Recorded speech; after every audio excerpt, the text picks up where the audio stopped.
I'm calling the meeting to order. This is the Wakefield School District meeting. It is February 7, 2014. My name is Richard Sager. I'm the school district moderator. If you have a cell phone, now's a good time to turn it off or to, turn it off or put it on vibrate. If you would all please rise for the Pledge of Allegiance. Helping me is Andrew Chandler, 8th grade student here.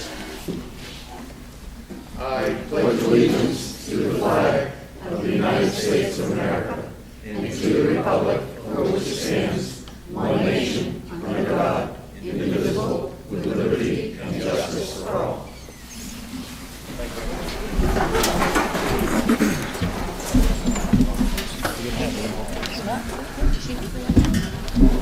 I was going to say please remain standing, but you guys are too quick. But if you could all stand for the invocation, and it's going to be presented by the Reverend Nancy Spencer-Smith. God of wisdom, God of patience, God of truth and understanding, be with us this evening as we undertake the solemn task of deliberating our school budget. Help us to ask the hard questions and open our ears to the answers, and make us ever mindful of the many needs of our children and our responsibilities to care for them, our families, and our future.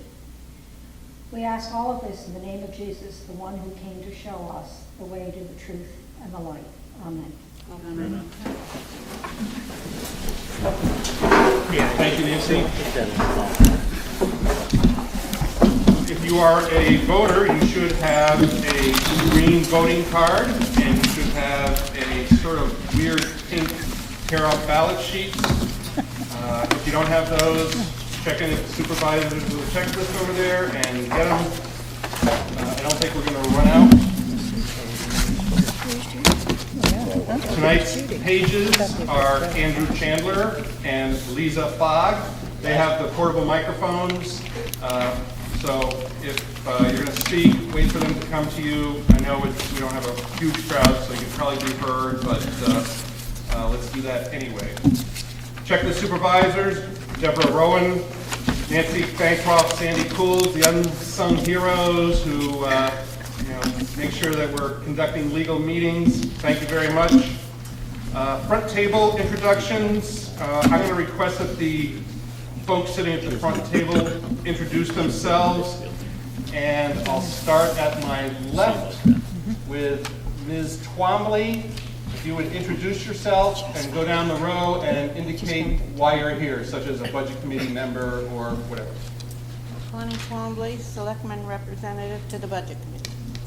Give them a mic. Oh, that's a good idea. Come on, Andrew, let's go.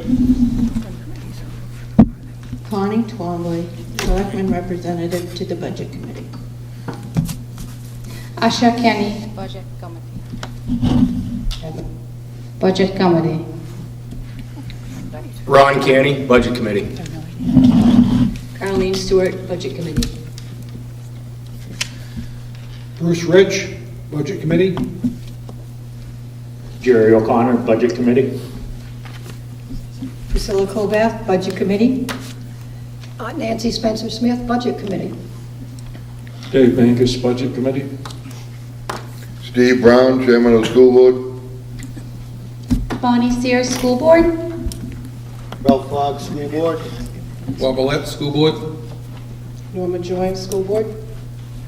Andrew D'Agostino, Business Administrator. Michael Tercey, Superintendent. Ian Kevler, Student Service Director. David Saywood, District Attorney. Jerry Gregoire, Principal. Thank you. I wish to introduce the school district clerk, Beth Selden. Among her other duties, she's going to be compiling the minutes of tonight's meeting. She was appointed recently, and you did sign up to run next year. Good.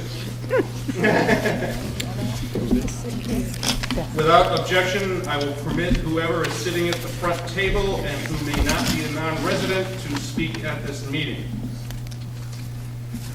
Just an announcement, there's a On February 16 at 2 o'clock at the Town Hall, there's a Bearded Wonders show. It's to benefit the local hospice. And I guess tickets are $15 each, $30 for families. I believe you can get the tickets at the Town Hall. And if you don't like the acts, I hear that the master of ceremonies is fantastic.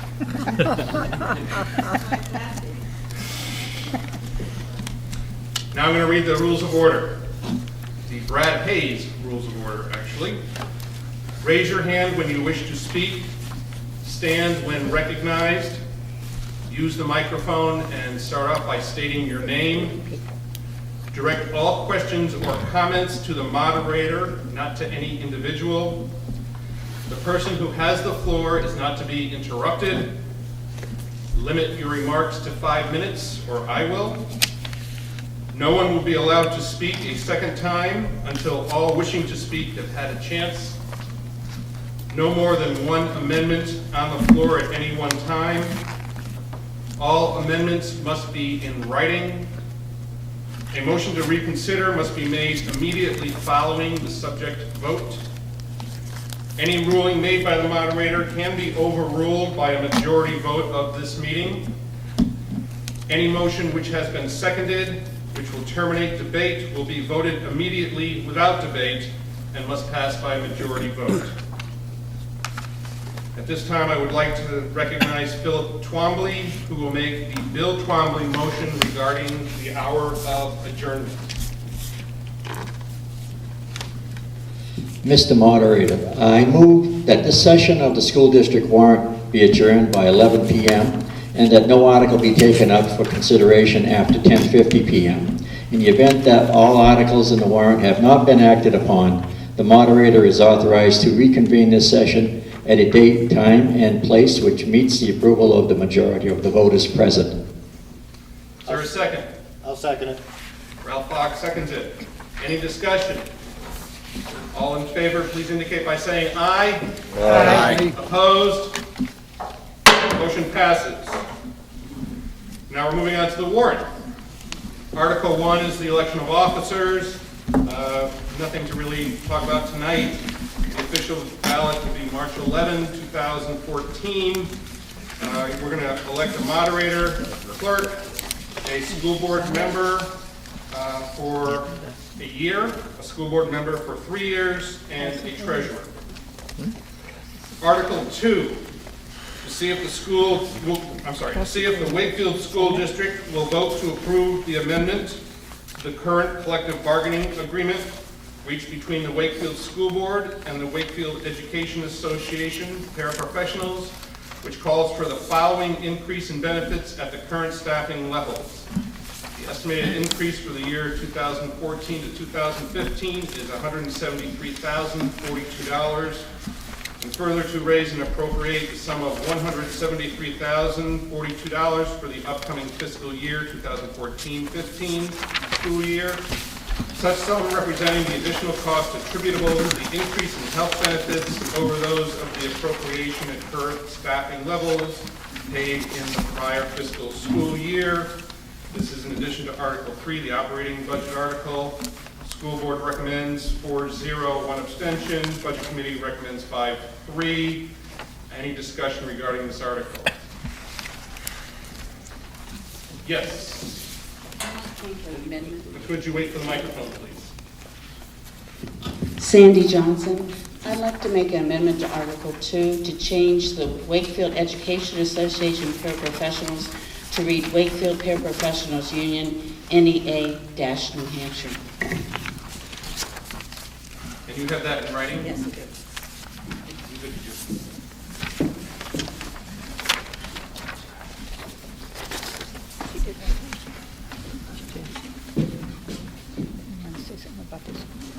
Okay, the proposed amendment, the motion on the floor is amended to change Wakefield Education Association paraprofessionals to Wakefield Paraprofessionals Union NEA-NH.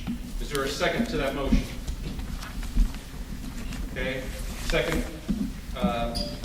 Anybody wishing to discuss it?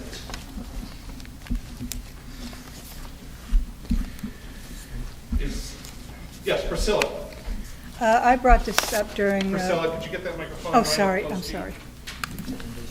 I brought this up during budget season, but I think the voters should know that the $173,000 is for all 22 paras, and it's very doubtful that all paras will actually take this. And the other problem with it is there's a potential... Priscilla? Yes? I'm going to stop you right there because we're talking about the amendment. Do you have... Oh, any- sorry. Been off the board for a year and you forgot everything. Any discussion regarding the amendment to change Wakefield Education Association paraprofessionals to the other thing that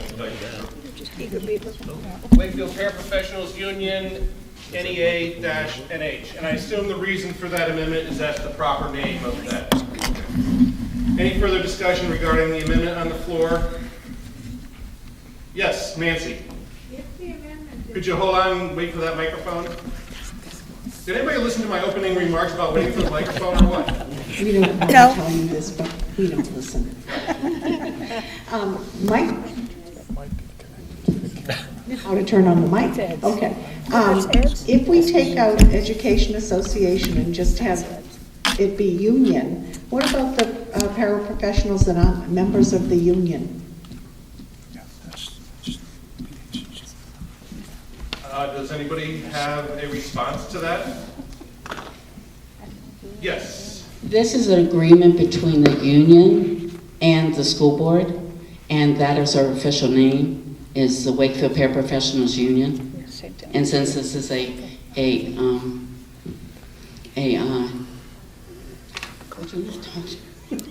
I've got two things. I've got a sidekick over here. What it is that that's what our name has always been, and that's what we sign contracts under.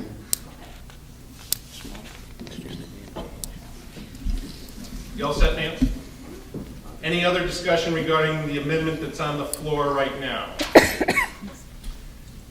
Seeing none, all those in favor of the amendment, please raise your green voting cards. Votes always the toughest, you gotta find them. Okay, thank you. All those opposed? Amendment carries. We now are going to discuss the amended article. Priscilla, do you want to discuss the amended article? After I wait for the mic.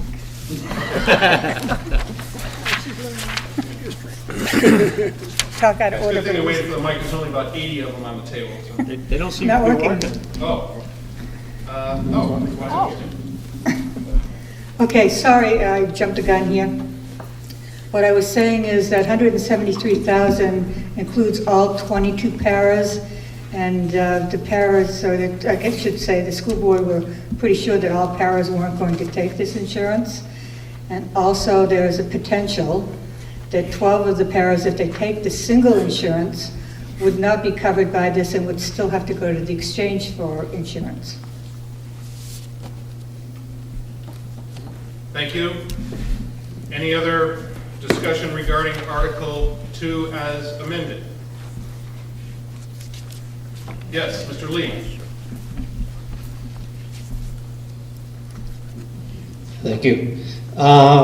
Looking at the vote from the Budget Committee, I'd be interested in hearing what each opposing individual had to say regarding this article. Someone want to address that? Priscilla? Well, I opposed it because I thought they shouldn't be asking for the insurance for 22 paras. They should, the school board, I feel, should have asked how many potential people, maybe added a couple to it to get a truer figure.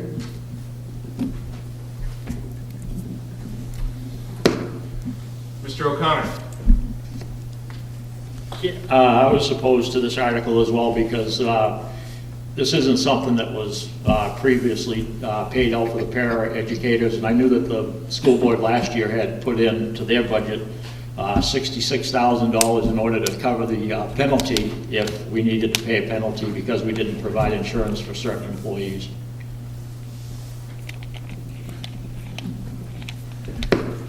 Okay, yes, Nancy? My thinking on this was that it was excessive to include the 22 paras, and that we should reduce the number. We couldn't seem to have a meeting of the mind, but it seemed some reduction, maybe down to 10 or 11.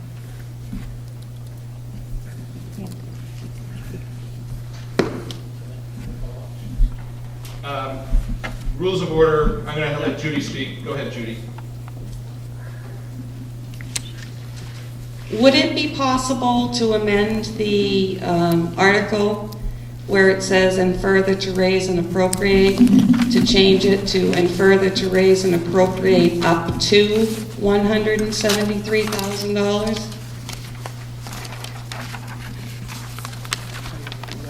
I don't think so. I will defer to paid legal counsel, but unless it's coming out of surplus, you really need to have a definite amount in the article.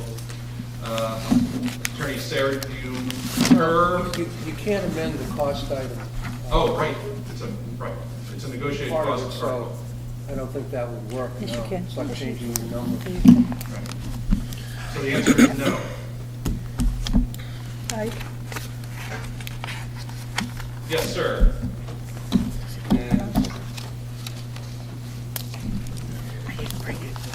If half of the paras are going to take this insurance, and this vote does pass, what happens to the difference? Does it get carried over next year for the paras that do take it, or does it go into another, does it stay into that budget? Yeah, well, let's try some of the microphones in front. Bonnie Sear, School Board. Yeah, go ahead, Bonnie. Do you want to try to use the real mic or the? It's getting too much feedback. Okay. You got to work out there, Andrew. The monies get returned to the town at the end of the fiscal year.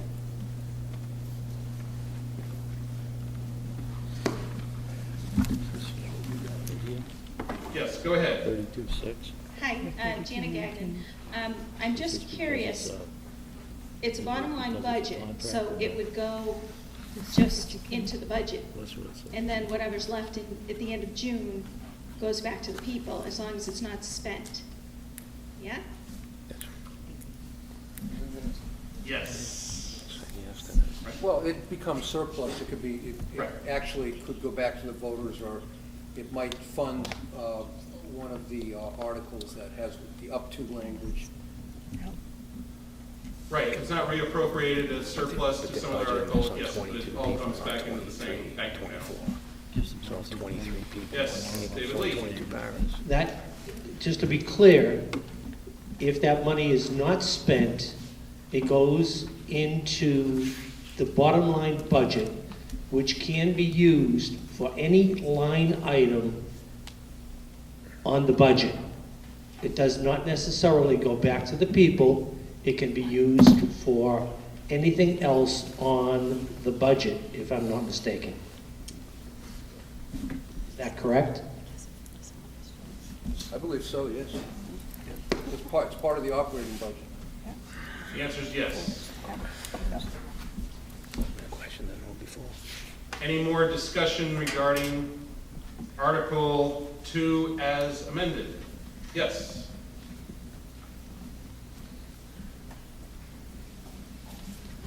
Sandy Johnson again.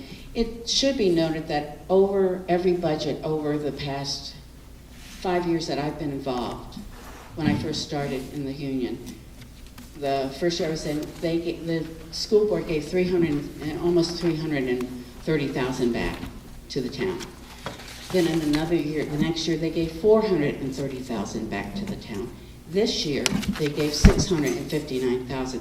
So they have been doing a good job at getting money back, and this is just, as far as I'm concerned, a drop in the bucket. It's not going to impact people that much on their yearly income tax.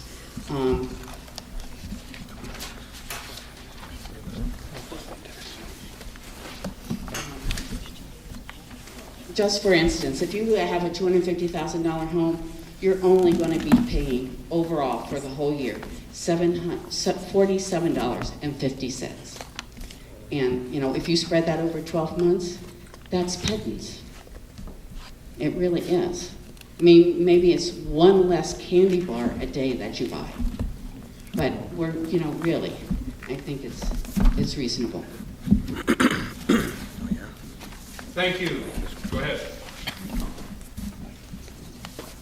Paul Johnson, the sidekick. One of the things addressing the concern about putting the whole amount in for all paraprofessionals and maybe getting an estimate of those that would take it. The problem with that is you don't know which of those paraprofessionals will be turning next year. Even if they say they would take it, they may not be a paraprofessional next year. They may have a change in home circumstances. It changes whether they take it or not. I just see no way you can get an accurate estimate. And so it seems to me the safe way to do it is to put the amount in that's necessary for all of them, and then if you don't use it, it goes either into the budget or back to the public at the end of the year. Thank you. Thank you. Any further comments? I see David hasn't spoken yet. David Mankus. I was one of the board members that voted for this intact the way it was. My reasoning was that the whole country is in a turmoil over insurance. At this point, nobody seems to know what's going on with insurance. The best guess is that a portion of the paraprofessionals will take this insurance. However, if this insurance plan looks really good, not only will the paras partake of it, perhaps, but maybe the whole family will at their own cost, because this only covers the actual employee. So you might have an insurance program that looks like oranges and peaches. Orange is what they have, and peaches may be this. And you could have a stampede where a great number or all of them run to partake in whatever insurance program is offered.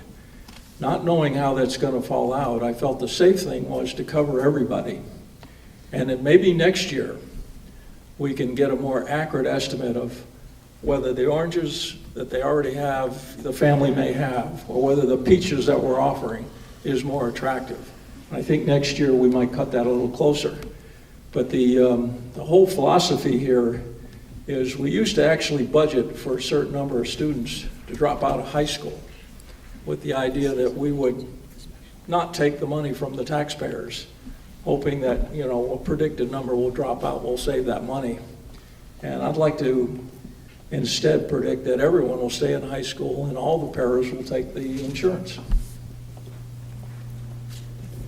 Thank you, David. Any other comments? Priscilla, go ahead. Talking about the candy bar, it may be only a quarter here for the candy bar, but then you have several other candy bars in the budget, and those candy bars add up to a box of chocolates eventually. And I think you have to look at each item in this budget, and knowing full well, I mean, common sense tells me, maybe I'm not the brightest light, but it tells me that every para is not going to take that insurance. So it seems silly to budget for it and giving the opportunity to continue to spend that money and not give it back to the town. That's my thought. That comment made me hungry. Sorry. Mr. Brown? First off, Mr. Moderator. Could you hold it, wait for the microphone? You don't need it. First off, Mr. Moderator, do we need to move the articles first? You don't really need to. They're Okay. just on the floor for discussion. Some moderators require. Okay, Seconded, but thank you. Okay, and to the point that the school board did reach out to the paraprofessionals and tried to get an idea of how many possibly would take the insurance, and at the last, we couldn't get a number on it. So unfortunately, we had to budget for all 22 because they did not have any idea as to how many would take it. Thank you. Okay, thank you. Mrs. Johnson again? I should like to remind, I don't know if the negotiating team members brought it to you, but we did do it from a a survey, and we had about 11 overall, 9 that had said that they would. And that's as close as we can get. Well, that's quite Thank you. Any further discussion regarding Article 2? Yes, Mrs. Nason. So it's a possibility that half of this money won't even be spent, will end up in the general fund. I assume the answer is yes. That's a possibility.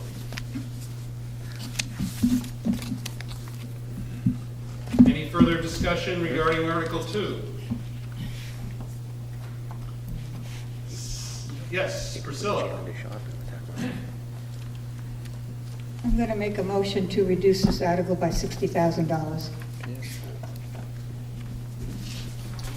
I don't think you can do that. You can't do it. Yeah, I can. Statute doesn't permit altering the amount of the. Use the mic, please. Sorry. Hey, Lee, would you sort of handle this side of the room? And That's okay. handle Can you hear me now?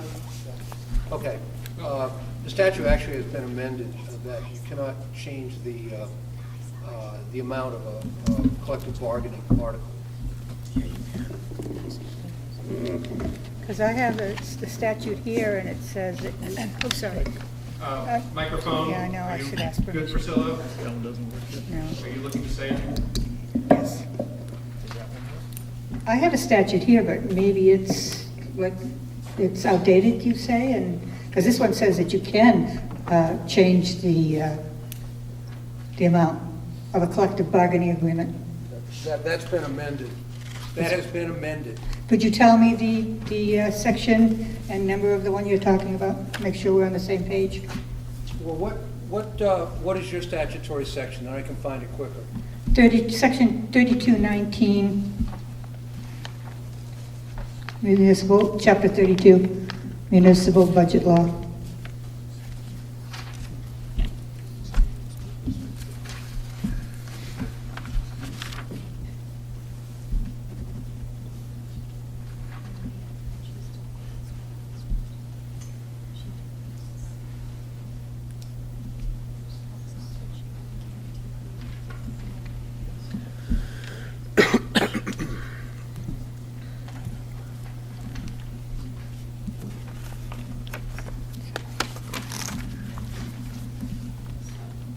I believe it is in 273, but let me make a phone call.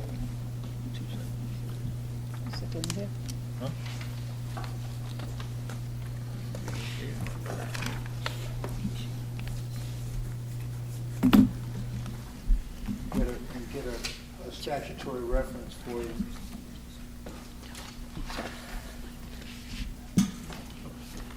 Do you need a minute or so? I can do something else while you're... Okay, I was going to wait till the end of this article, but in between articles, I'm going to ask some trivia questions and give away some lottery tickets. Liza, is that your real pronunciation of your name? I'm really sorry, Liza. Okay, first question is, of tonight's trivia. According to Wikipedia, what was the population of Wakefield in 2010? I will take 3 answers, and whoever is closest will get a scratch ticket. Does anybody want to venture a guess? Ralph. 5,325. 5,325. 5,325. That's Ralph. Anybody else want to venture a guess? Priscilla. 4,020. 4,020. Okay, I need one more. What the heck? Judy, I saw your hand next. 4833. Oh, now I have to do math. Tougher to turn. Wow. Okay. Well, the correct answer is, according to Wikipedia, the population in 2010 was 5,078. So it's between Ralph and Judy. I went over, I'm disqualified. Okay, all right. Judy, you win. That was definitely did not mean we had to applaud. That was, I think it's really close.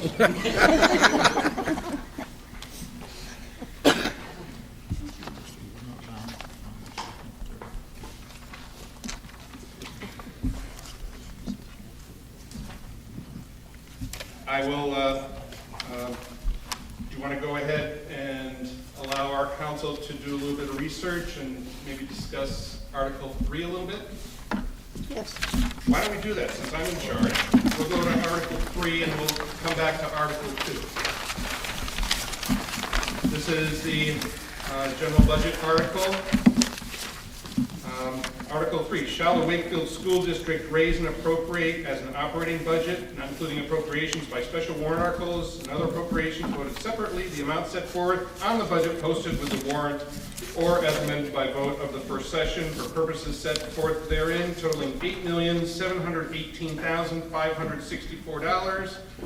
Should this article be defeated, the default budget shall be $8,716,661, which is the same as last year, with certain adjustments required by previous action of the Wakefield School District or by law, or the governing body may hold one special meeting in accordance with RSA 40:13, 10, and 16 to take up the issue of a revised operating budget only.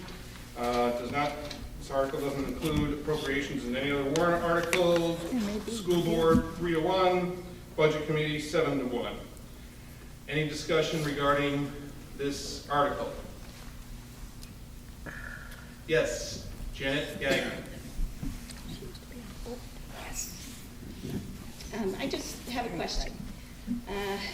On page 3 of 10, under the special ed section.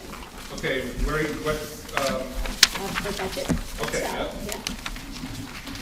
yeah. That's the white one that you're looking at here, so everybody knows. 3 of 10. Page 3 of 10. Okay. It's an easy one, no trick. Okay.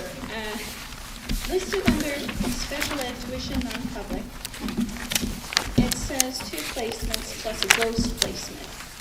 About 3, maybe 4 years ago, 3 or 4 years ago, we started a capital reserve, actually I think it was an expendable trust, for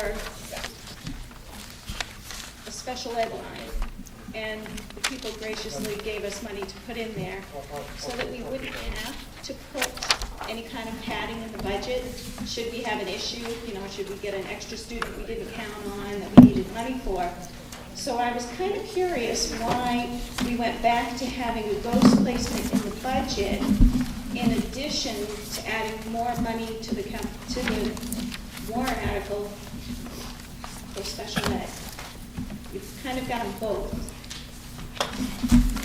Does anybody know why? Somebody want to answer that? Yes, Mr. Tercy.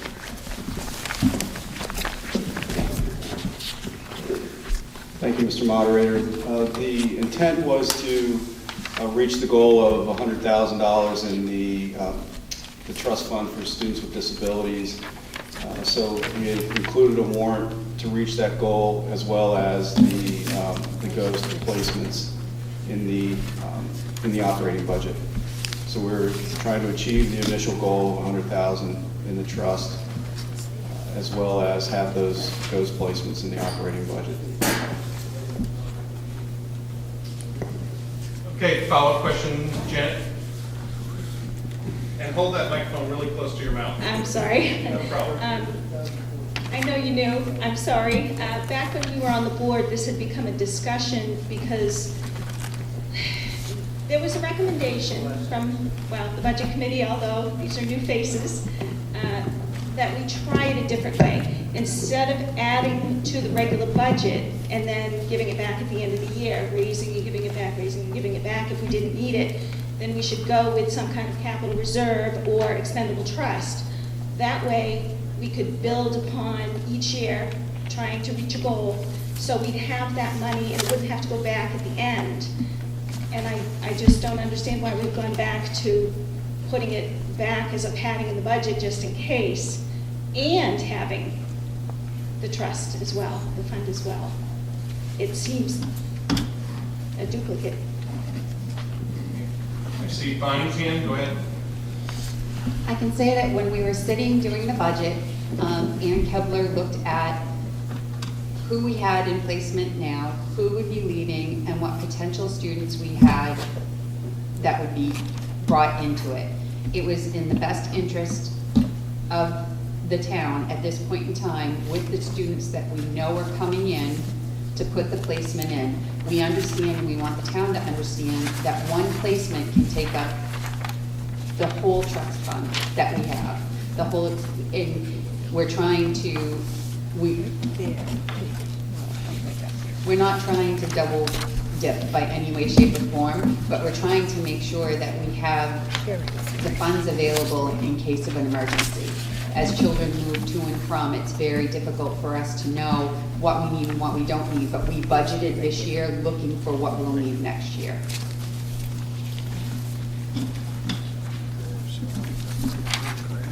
Don't see any other hands, so Janet, go ahead. Does anybody know what the balance is for that expendable trust that we have right now?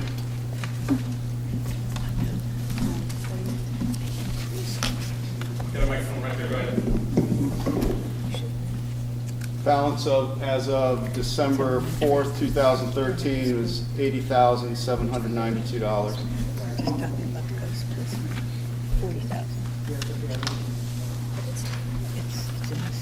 Any other questions regarding Article 3? Yes, Jerry O'Connor. Yes, I think I kind of agreed with Jan's position on that when we discussed this, because having been on the budget committee when this trust fund was created, it was to get it up. I think we were trying to get it up to a balance of around $100,000, because at the time we were told that should be adequate. And then I think I had the same reaction when I saw that we had told the voters that we needed the $100,000 basically in that fund in case we did have someone come in with special needs, and then to add it into the regular budget was a little bit concerning to me. Go ahead, Priscilla Colback. Yes, I see that ghost position, and that kind of makes me cringe too, because I don't want anybody to think it's, padding. But I'm looking at the bottom line of the special ed, 215,000 less than last year. That's a lot of money. That's a large sum of money. And I mean, like one person coming in, the ghost position wouldn't even cover it. You'd have to get into that trust fund, which we really didn't want to do. I know that's a lot of money. Judy? Yeah, are you responding, Mr. Tercey, to her comments? If not, I'm going to pick somebody that hasn't spoken to this article yet. Go ahead, Judy. Other side. I'd like to make an amendment to this article. I'd like to add to the end of it, for the education of disabled children, with such amount to be funded from the June 30th, 2014 unreserved fund balance surplus available on July 1st, 2014. I do have it in writing. Okay. Liza, could you bring that amendment to me? Thank you. No. Can I explain my amendment? Excuse me 1 second. Ralph, you have a question? Does the amendment need 5 signatures of that?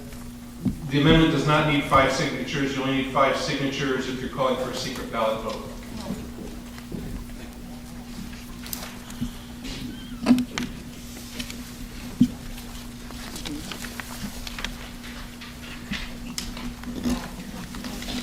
That's probably Article 7, though, we haven't got to that. This is Article 7.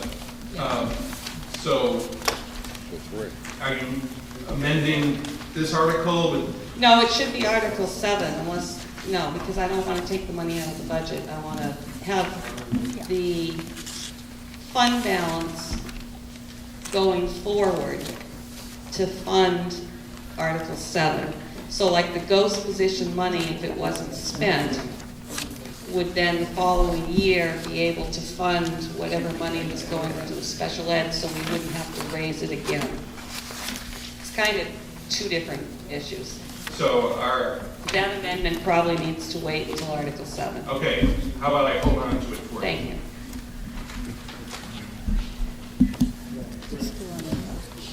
Mr. Jersey.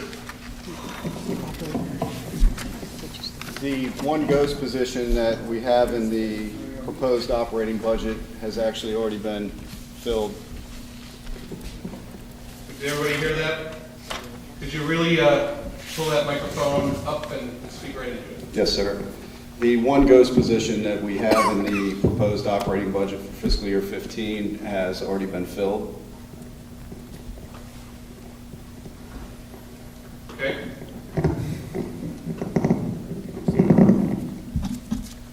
Any further discussion regarding Article 3?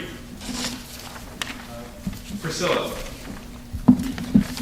So you filled that ghost position, you brought the budget down for special ed to $215,000. One more ghost position, you're going to be going into that warrant article or that fund. I don't think that was the idea. It was if somebody outside a large sum came in.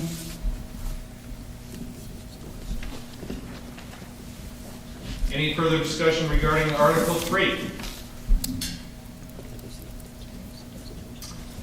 We all done? Seeing no further discussion, you have a question? Yeah, or? I have a question. All right, go ahead, Judy, there's a microphone. How much money was added into this budget for technology? She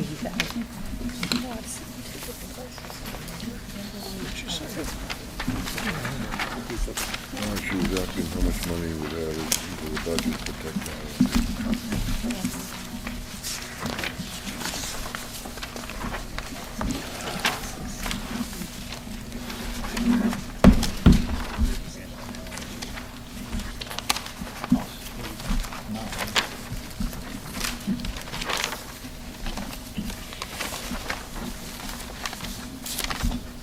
Jerry? Looks to me like $80,527.90, maybe $80,059. $80,059 is the figure. I could be wrong. Yeah, go ahead, Mike. Thank you. You can see that on page 9 of 10, the overall increase in the technology line is $64,772.81.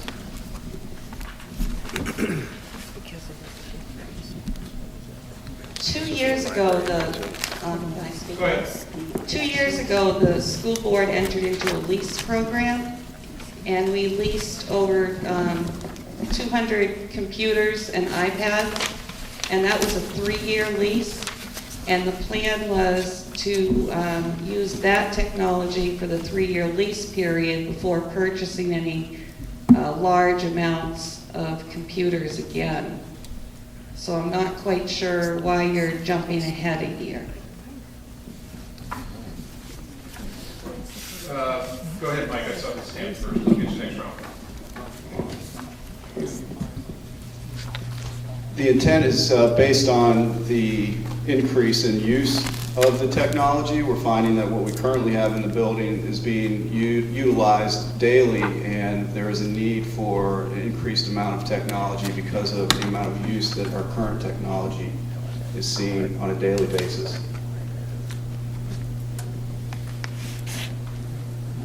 Can I follow up? Just a quick question. Go ahead. Does it have anything to do with the Common Core standards that are coming in and the testing being done on computers? Go ahead. It has nothing to do with that at all. It's a classroom resource for instruction. Jen?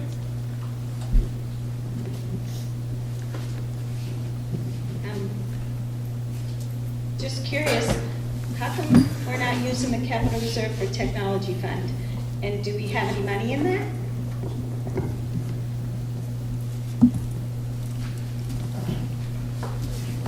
Question is, why aren't we using the capital Is there a fund for technology, and is there any money in there?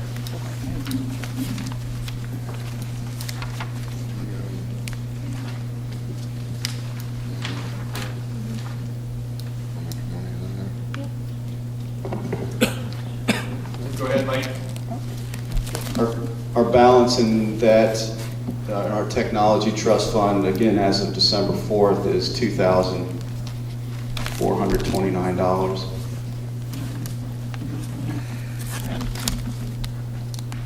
You have a follow-up question, Jan? Well, the first part of my question. Microphone, right there. Just the first part, why didn't we put some of this in the technology fund rather than the budget?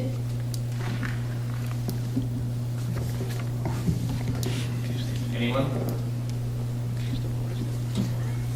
Go ahead, Mike. Thank you.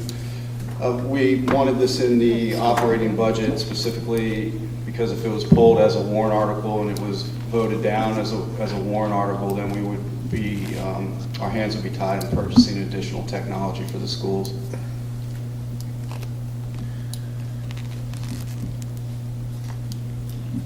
Any other discussion regarding Article 3? Priscilla Coleman. Am I correct with this total for technology? 18,210 for iPads for the library, 25, $80,527 for 50 laptops for students and 12 teachers, technology, computer equipment, adapters, etc., for a total of $98,732.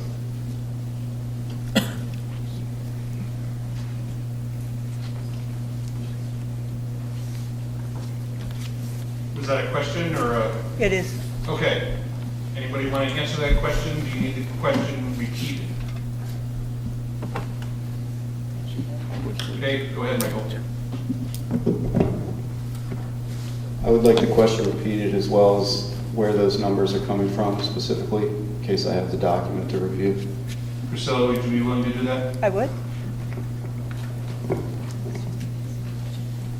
18,210, library 100, 2220, library equipment.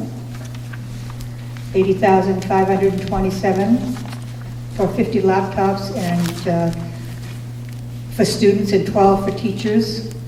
Technology 100-2820.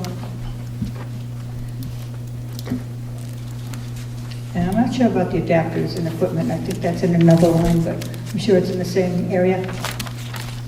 I had asked that the school board consider putting this in a warrant article so that, because I know how we sold it to the voters, so to speak, and I had asked them to do that, just to not have it in the budget, but they wanted to make sure that they had a better chance of getting the equipment.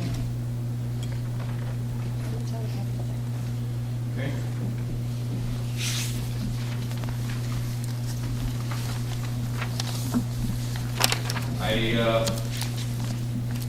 Wondering if there's any more discussion about Article 3.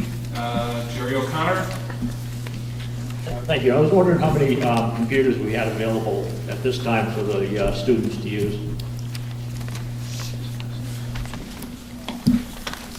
How many computers?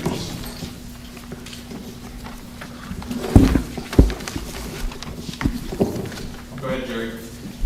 Without having the numbers right here in front of me, as Ms. Nason had indicated, we purchased 120 iPads last year and I believe 105 MacBook Airs. We pulled out some computers, some laptops that were aging equipment. We have some MacBook G5s in the building left. I'd say we probably have, in addition to the ones we purchased last year, probably 100 or so aging MacBooks. That the technology is beginning to be a bit outdated for what we're doing in the building. Go ahead, Priscilla. Sorry, I just happen to have the numbers in front of me. 210 student computers, 120 student iPads, 25 computers in the computer lab, and 5 whiteboards. 85 of those computers, we were told, are G5s 2007. Or maybe G4s. G5s, okay. Any further discussion regarding Article 3? Mr. Fogg? I'd just like to point out that over the past,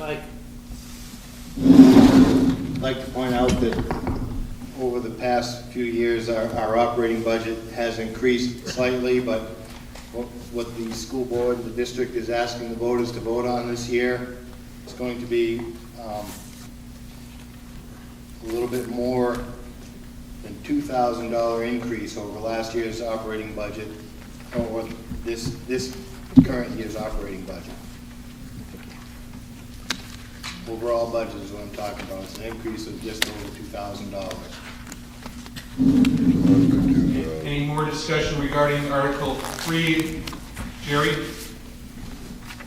I can appreciate the the impact on the taxes and all that and the budget overall, but it looks to me like we got about 355 computers in the school, and like came up earlier, we did tell the voters 2 years ago that if they allowed us to enter into this 3-year lease, that we wouldn't be asking for any more computers till the lease period was up, and it does have another year to go. I realize we have mostly a new school board, and most all the budget committee members are new, but I think that, just for the integrity of either board, beyond the members that are sitting on the board, it would be difficult in the future if we do this. It seems like it would be difficult in the future for a school board or a budget committee to approach the voters again and make another one of these promises, because the voters might become a little bit cynical and think that as soon as new members get voted to either one of those boards, then that particular board or committee's word isn't any good anymore.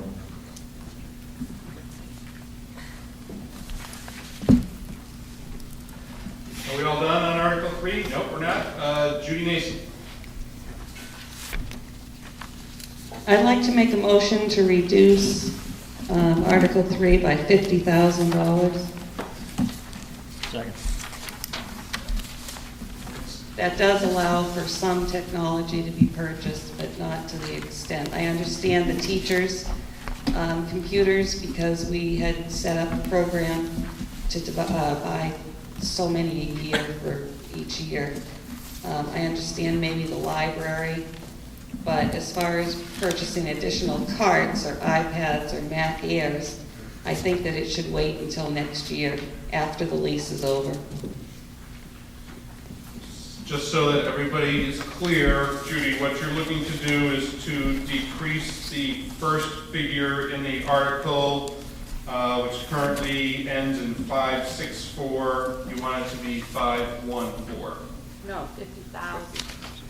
Oh, right, duh. 8,668,564. Could you give me that figure again? 8,668,564. So you're looking, your amendment is to reduce that figure to $8,668,564. Yes. And I already heard a second, that was Jerry O'Connor. Any discussion regarding the amendment? Yes, sir. Could you get a mic? My name is Harold Selden. If you're going to reduce the budget by $50,000, you just can't. You have to do it line item by line item. You just can't take $50,000 off. You have to account for where the money's going to go. Who's it going to be taken from? The technology line. Say that again, Judy. My intent is to come from the technology line. Okay, to reduce whatever line that is in the budget by $50,000, the technology line. It doesn't really make any sense because it's a bottom line budget, so it's up to the school board to spend it. So the proper thing to do is reduce the bottom line. In other words, you can't tie the school district's hands. So we have an amendment on the floor. Is there any more discussion regarding the amendment? I'm not seeing any hands, so I'm going to take a vote on the amendment, which is to reduce it, the budget by $50,000 to $8,668,564.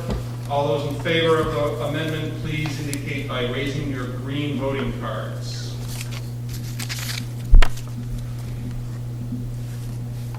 Okay, opposed?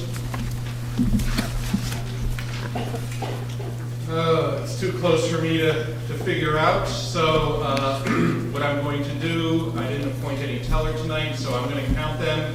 Those in favor of the amendment, I want you to put your cards up high and keep them up until I tell you to take them down. We have 31 voters.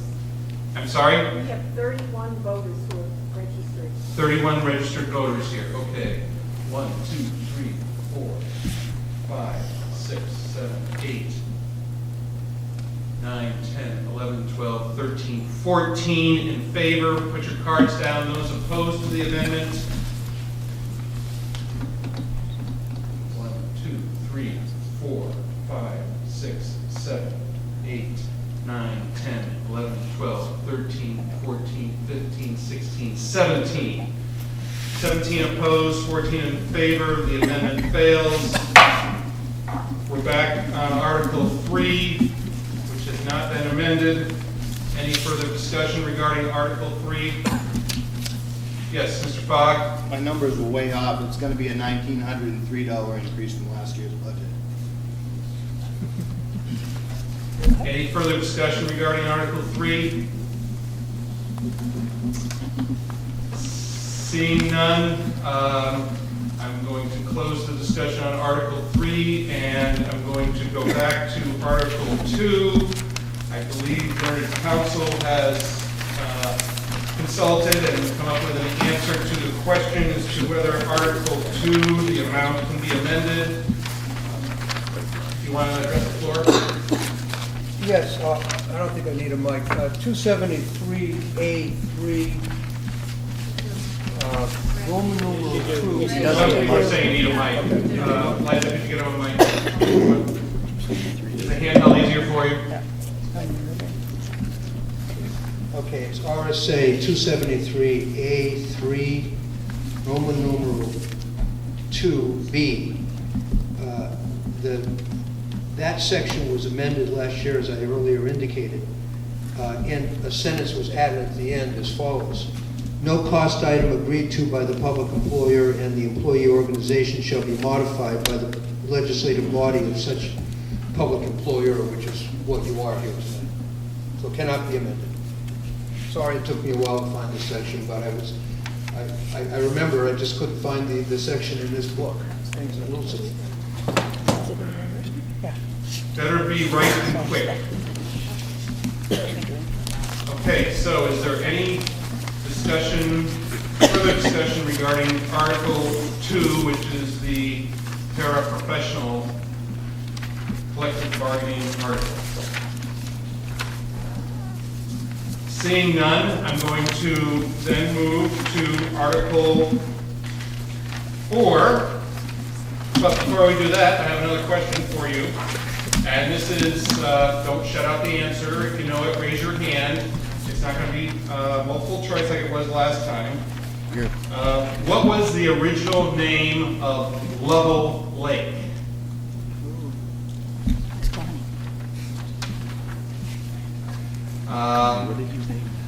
Yes. No. Nope. You owe me $1. Okay, go ahead. I think it was Lovewell. Lovewells? Yes, Lovewell. What? Lovewell. Lovewell. Yes. I have lots of jokes I could say. I'm not going to say them. And that is correct. I'm setting you up. Can't throw me softballs like that in a public forum. Yes, would you give Nancy a scratch ticket? It was actually Lovewell's Pond. So we're splitting that, Nancy. Okay, we're moving on to Article 4. Shall the voters of the Wakefield School District adopt a school administrative unit budget of $925,653 for the forthcoming fiscal year, in which $523,642 are assigned to the school budget of this school district. This year's adjusted budget of $918,432, with $519,557 assigned to the school budget of this school district, will be adopted if the article does not receive a majority vote of all school district voters voting in this school administrative unit.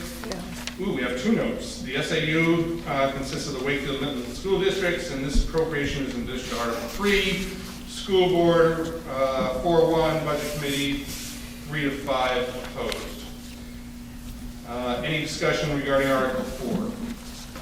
Priscilla Colbeth. Rick, shouldn't that say the Budget Committee did not recommend this appropriation?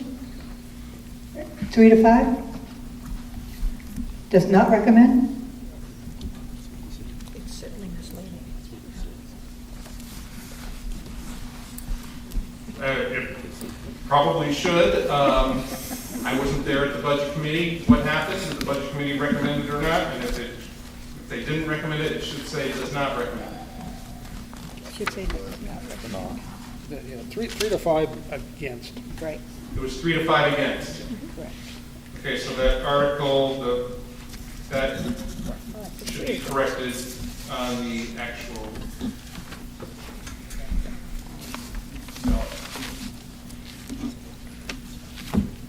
Okay, someone took a note of that.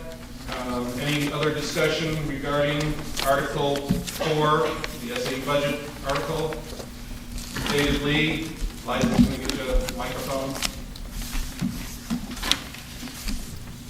As in my prior question, I'd like an explanation as to why the Budget Committee did not recommend this.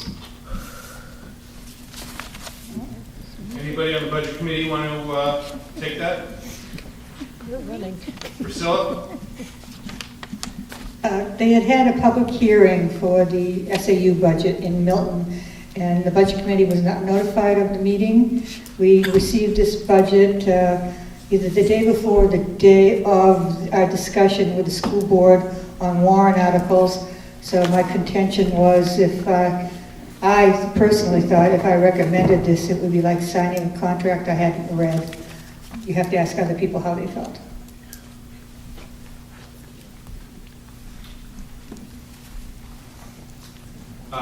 Mike Tercey? Go ahead. Mr. Moderator, the other members that voted against this should speak first. Well, I can't force them to, so. I just wanted to mention that the SAU budget public hearing was posted well before the holiday break for the community to observe that posting. And the Budget Committee received the SAU budget well a week in advance of that public hearing. It was sent out the day after the SAU Joint Board approved that budget. Okay, thank you. Mr. Lee? If the Budget Committee is not willing to stand up for what they voted for, it would be very difficult for me as a taxpayer in this town to vote for this article. Thank you. Any other comments regarding Article 4? Seeing none, I'm moving to Article 5. But before we do that, I have another question for you. This one should be fairly easy. In what year was the town of Wakefield incorporated? What year was the town of Wakefield incorporated? I see one hand, I see two hands. If you have the same answer, I saw her hand first. If she's wrong, I'll go to you, Judy. I'm going to guess 1751. Okay. Judy? 1876. Okay, what? 1876. 1876? You got a double on that. Anybody have a clue? David? I think it was 1778. Ooh, he's the closest. Connie? 1776? Nope. Ralph? 1787. Wrong. Oh, boy. You're showing off now, Nancy. Go ahead. I'm probably not right. 1774. Ding, ding, ding, ding, ding, Oh, ding. my God. I didn't win anything on this one. I'm glad to see you're paying attention. Yeah. Could you give her another ticket, please?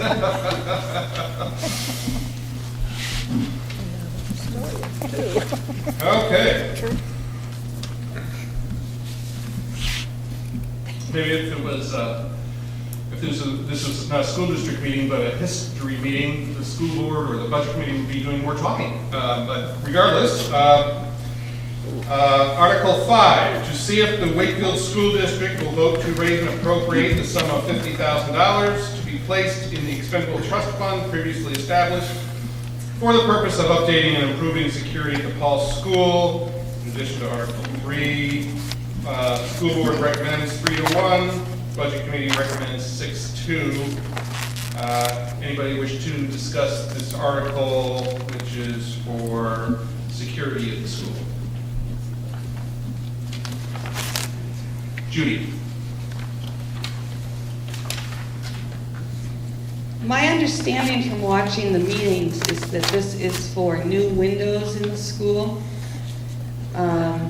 You've been rather public about that, so it doesn't seem to be a secret security issue. I'm wondering why you're putting this under the security warrant article when we had discussed putting windows in the school 2 years ago, and it was actually put into the capital improvements plan 2 years ago. I don't understand why this is being put under a security warrant article. I did watch the January 7th meeting when the school board went back and forth as to whether or not it should be a renovation article or a security article. And what I got from that conversation was basically they were going to put it under security to get it passed by the voters. And I don't think the voters in this town are that stupid. I think that this is actually a building issue, a renovation issue, and should not be hid under security to make us all, guilt us all into voting for it because it's security. Because I really don't feel it is. I feel it's a building issue and a renovation issue. Thank you, Judy. Anybody want to respond to that? Mr. Brown. Thank you. This is a security piece. The security piece is driving the building piece. But this definitely has a security component in it.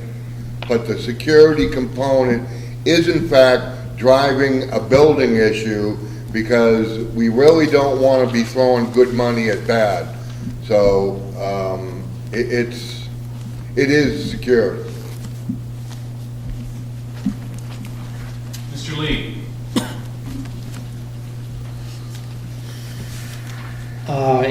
If the issue is the windows, first, how many are we talking about? Are we talking about for the entire building? And what type of windows are you proposing to have installed with, I don't know, bulletproof glass or whatever, as opposed to just normal replacements of windows that are leaking, that are tight? I hope that you discussed the cost of bulletproof windows in the school. I can't recall.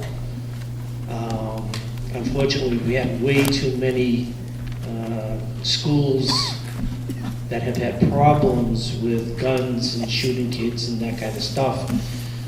But I don't recall any of them going through windows. They've come right through doors and got into the building. So securing the windows is a great thing to do, but I don't know of any place that's had problems with windows as opposed to doors. Thank you, Mr. Lee. Mrs. Colbeck.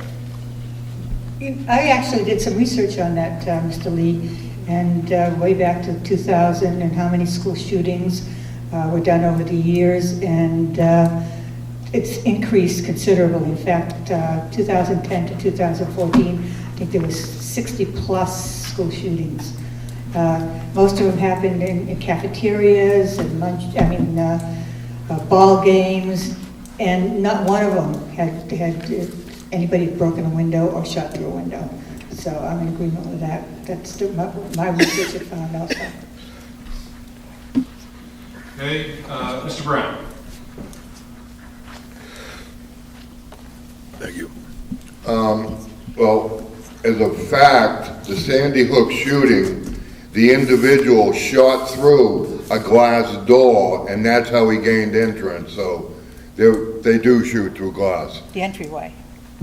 A glass door. A glass door. How do we secure, this is a security issue.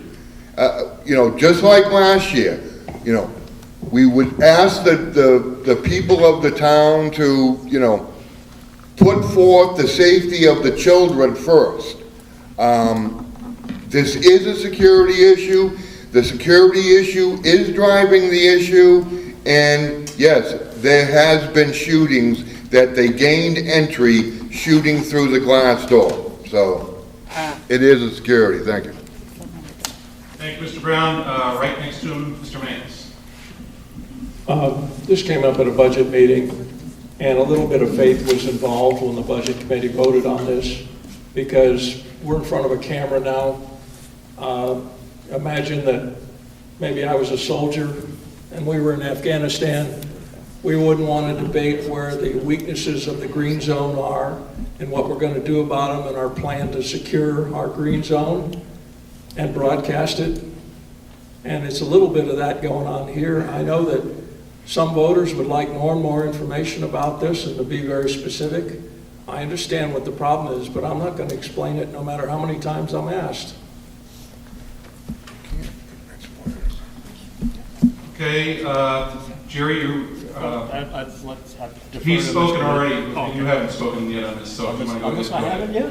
What? I must be losing my time.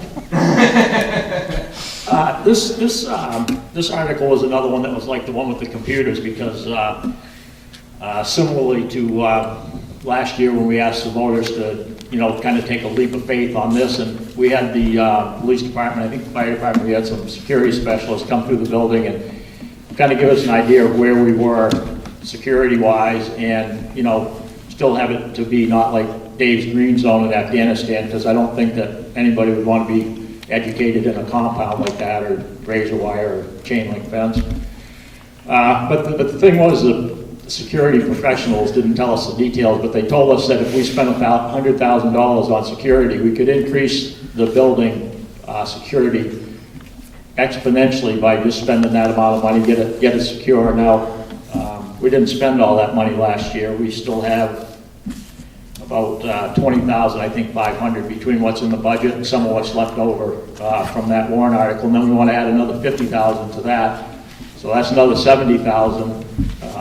I wasn't sure where it was going to end and what kind of a plan it was. One of the things we discussed last year was, in order to fund this, we actually suspended the money that was being put into the asbestos abatement plan. And so I thought that that meant this was a one-shot deal 1 year. I didn't expect it to come back year after year. And I realize we can't discuss a lot of security issues, but you can look at a building and there's only so many entry points to it, and you can tell what's vulnerable, and when you come in, you can tell what changes have been made with certain areas are cordoned off and different things like that. So I guess I would I would like to know what the ultimate goal is and what the final price is going to be to get the building up to. I'm not sure what level of security we want. Like I say, I don't think we need to put razor wire around and chain link fence and have everybody going through metal detectors like they're going in and out of prison. We don't need to institutionalize our students, because we do have institutions if school doesn't work. And that's, like I say, I just get a concern about telling the voters one thing one year and having them believe us, and then coming with a new board or a new committee the next year and, changing everything on. Any further discussion regarding Article 5? Mr. Lee? I didn't get my question answered, and I understand the reason why I didn't. But $50,000 to replace all of the windows and doors in this building, this sounds like it's not quite enough money to do what you want to do. So this is something that is going to be brought back to the voters time and time again until all the security aspects that you want are put into place. Thank you. Any further discussion? Yes, Priscilla. You're talking a lot tonight, Priscilla. I thought maybe somebody from the school board might tell the voters that their plans right now anyways are, I think, 4 or 5 phases until they get all the windows done. So I think it's like A, B, C, E. We were talking about that at one open meeting at a school board meeting. So this evidently isn't the end of it. It's going to be continual for the next 5 years. There were some things that weren't done here, and I can't go into that, of course, because there's security, and they seemed like things that really should have been done. Thank you. Jan Gagnon.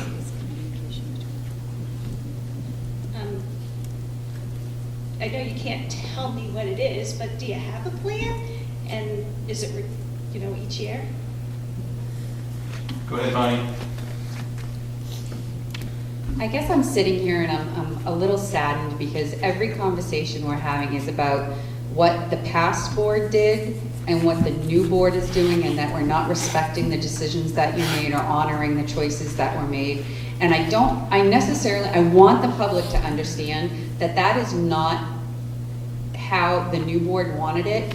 In the situation that we're in right now, when a past board member leaves, they are not always forthright with the information that they have, and we aren't necessarily given coming in a list of what their prerogatives were and why they made every decision that we made. Because you get the minutes for the past year, but you don't necessarily get the conversation sentence by sentence and agreement by agreement. So we're coming in and we're doing the best that we can to the best of our abilities with the information that we're given at this point in time from the current administration and the past administration and board that is willing to cooperate with us to provide information.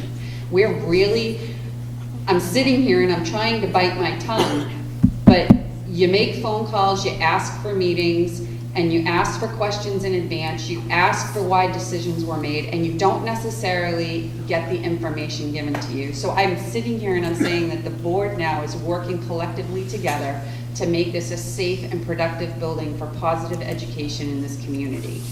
And security is a very tough issue. There are things that we were given last year, and we did see that list of what things were done, but as things change, other things have come up that we felt, the 5 of us sitting here in this elected position now, or appointed position until elections, felt took priority. And while some past board members might think that something else is more important at this point in time and at this given time, with the information that we've been given this year in regards to this budget, we feel like we're doing what's best for the people and what's best for the education of the children in this town and this building. Thank you. Jen? Okay, but I haven't been on the board in years. I just wanted to know if you have a plan and if this is recurring or this is one time. Okay, the question is, do you have a plan, security plan? Tell me plan, just that you have one. I just did, I thought. The answer to the question is yes. They have a plan. Okay. It may be, based on what we need. Joe? I think also that with security, it's from year to year. It happens every year.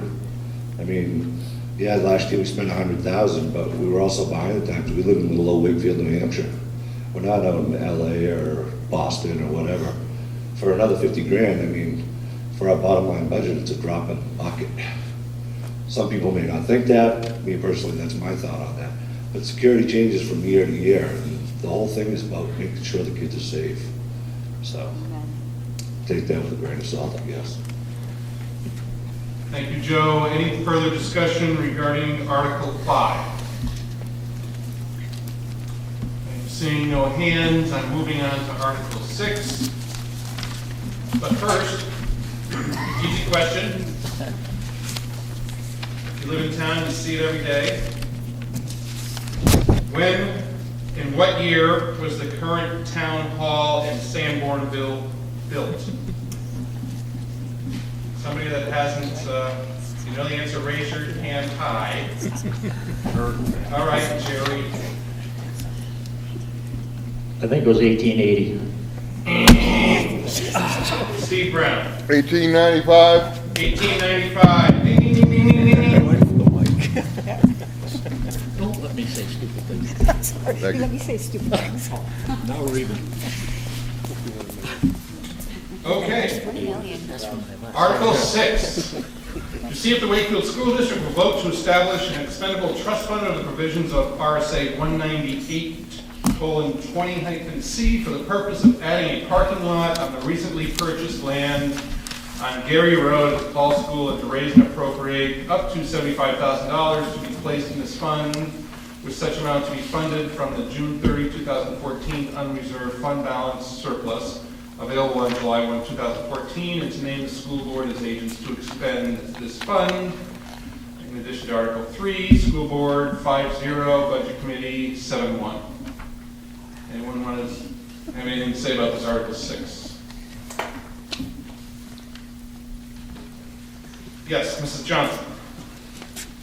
I had a question. When do we plan to have, what is your plans of when that parking lot will be done? And what do you think the total cost is going to be?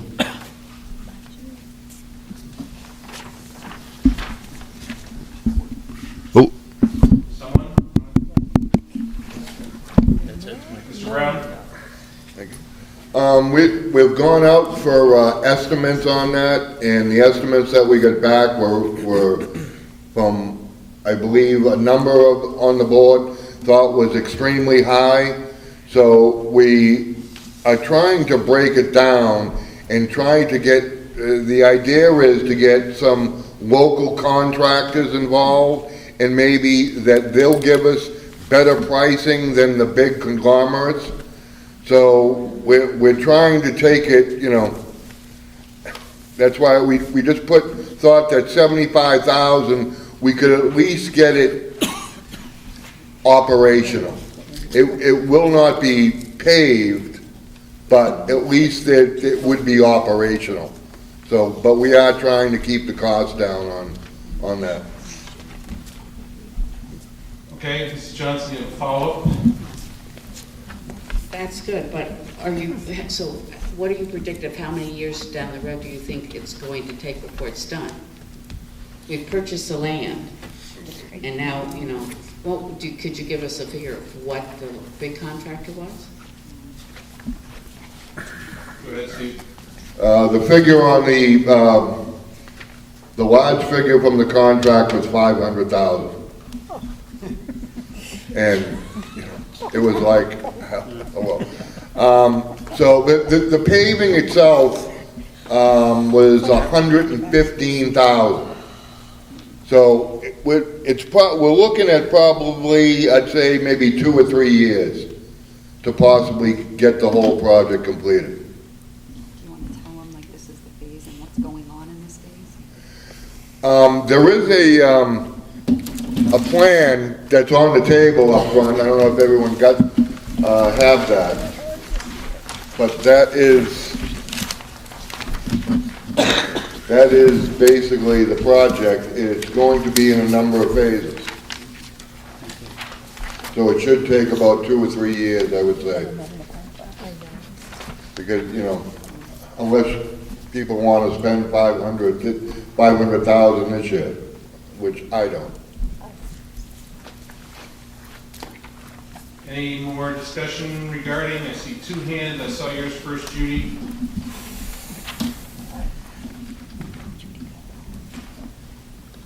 It was my understanding from what I saw at meetings that you have some money left in the warrant article from last year, and you plan to use that to remove the buildings and cut the trees. And from what I heard, you had two estimates. One was 90,000 and one was 210,000 to get us to a gravel parking lot. But I also heard you needed $6,000 for a survey and $6,000 for an elevation study. So I don't think the $75,000 is going to get us to a gravel parking lot next year. This work, from what I understand from listening to the meeting, cannot be done until summer.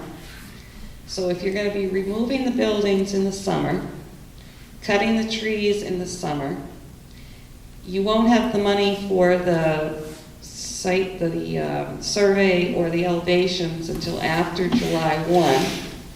So that work won't be completed until after July 1, summertime. This work shouldn't be being done when kids are in school.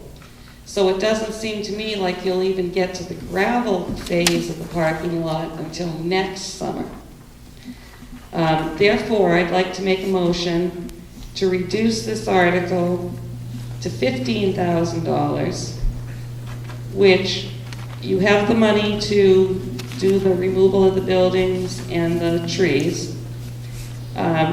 You had estimated $12,000 for the survey and the site elevations. So I added a little extra to that just in case. I didn't know if those were firm bids. And came up with the $15,000, and I thought maybe if this warrant article could be reduced, considering the work's not going to be able to be done until the following year, maybe that would help out with some of the warrant articles that you have increased with the para contract and everything else, to maybe help us with the tax rate a little bit this year. So I do have that motion in writing. Okay, thank you. Liza, could you bring that up? And so it's, you're reducing it by 60,000 to 15. Correct. Anybody second that motion? It's seconded.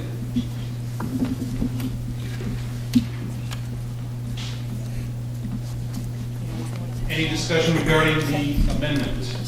Ralph Bach. And just one second. You know, if you want to sit down, you don't have to stand up the whole meeting and really have a seat. Both of you. You've been running around like chickens with your heads cut off. Okay, thank you. Ralph, go ahead. Judy, how is it that you've determined the work cannot be done? In your words, you said the word work cannot be done. How have you determined that? I heard Bonnie say it on January 7th at the meeting, that the work would not be done until the following year. Well, you just said it could not be done. I think, I don't know if Bonnie actually said that it would not be done, but you just said it could not be done. So I'm asking you how... I said it shouldn't be done when the kids are in school. The groundwork. Okay. And I think you have enough on your plate getting those 4 items done this summer. All right, any further discussion regarding this article? Or the amendment to the article. Okay, there's an amendment on the floor saying no further discussion. I'm going to take a vote on the amendment, and the amendment is to reduce Article 6 from $75,000 to $15,000. All in favor of the amendment to reduce it to $15,000, please raise your green voting cards. Okay, thank you. Opposed? Clearly, the amendment fails. Now we're back talking about Article 6, $75,000. Any further discussion regarding the Article 6. And I'm not seeing any, so I'm going to move to Article 7. I'm going to jump right in. To see if the Wakefield School District will vote to raise and appropriate the sum of $25,000 to be placed in the expendable trust fund previously established for the education of educationally disabled children. In addition to Article 3, School Board 3-1, Budget Committee 8-0. Any discussion regarding Article 7? Yes, Judy. You have my amendment? I do have your amendment. And this is your motion, Judy. Shall I read it for you? What? No, I don't really want to, but I will. Article 7, to see if the Wakefield School District will vote to raise and appropriate the sum of $25,000 to be placed in the expendable trust fund previously established for the education of educationally disabled children, and then adding, with such amount to be funded from the June 30, 2014 unreserved fund balance surplus available on July 1, 2014. That's the motion. Is there a second? I see a second. Any discussion regarding this amendment?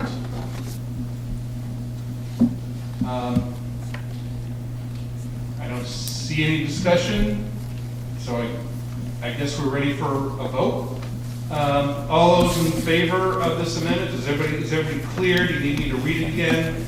Basically looking to get the 25 grand from the unreserved fund balance. All in favor of the amendment, please raise your green voting cards.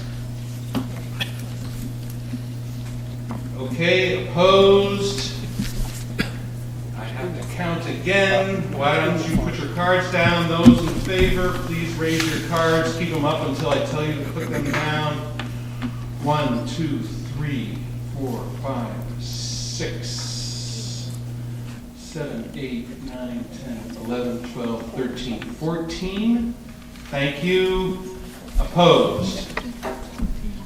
1, 2, 3, 4, 5, 6, 7, 8, 9, 10, 11, 12, 13, 14, 15, 16, 17, 18. I didn't count you guys twice, did I? 18 to 14. Can't be 18. I'm sorry, would you put your cards up again, you people voting against? Sorry about that. Okay. 1, 2, 3. I did count you. 4. No, we're voting against the amendment. Against the amendment. I had no problem voting, counting the ones that were in favor of it. That was 14. Is that right, 14? And now I'm voting, I'm counting the ones opposed. 1, 2, 3, 4, 5, 6, 7, 8, 9, 10, 11, 12, 13, 14, 15, 16. Okay, so the amendment fails, 14 to 16. And so we are back talking about Article 7 as being not amended. Any further discussion regarding Article 7? Seeing none. How many tickets do you have left? 2. All right. I want to give one to legal counsel because he did a lot of hard work over there, so we just give him one. I was told this was coming. I've been talking to Peter, huh? And I'll figure out what to do with that last one. Article 8. To see if the Wakefield School District will vote to raise and appropriate the sum of $37,000 to be placed in the Capital Reserve Fund previously established for roof repair and replacement. In addition to Article 3, everybody seems to like this. School Board 4-0, Budget Committee 8-0. Any discussion regarding this article?